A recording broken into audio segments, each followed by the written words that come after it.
La chute. Dieu n'a pas fait la mort, il ne se réjouit pas de la perte des vivants.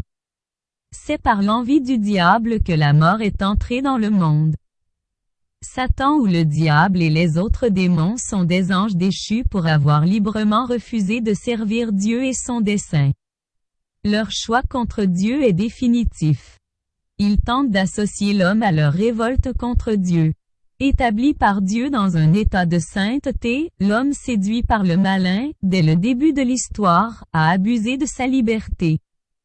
En se dressant contre Dieu et en désirant parvenir à sa fin hors de Dieu. Par son péché, Adam, en tant que premier homme, a perdu la sainteté et la justice originelle qu'il avait reçue de Dieu non seulement pour lui, mais pour tous les humains. À leur descendance. Adam et Ève ont transmis la nature humaine blessée par leur premier péché, donc privée de la sainteté et la justice originelle. Cette privation est appelée péché originel.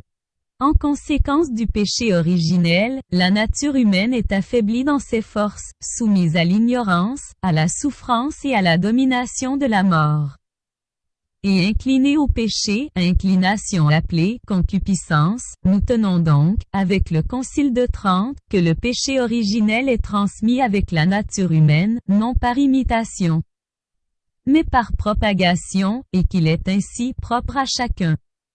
La victoire sur le péché remportée par le Christ nous a donné des biens meilleurs que ceux que le péché nous avait au accent circonflexe te accent aigu s. Là où le péché a abondé, la grâce a surabondé. Pour la foi des chrétiens, ce monde a été fondé et demeure conservé par l'amour du Créateur, il est tombé, certes, sous l'esclavage du péché.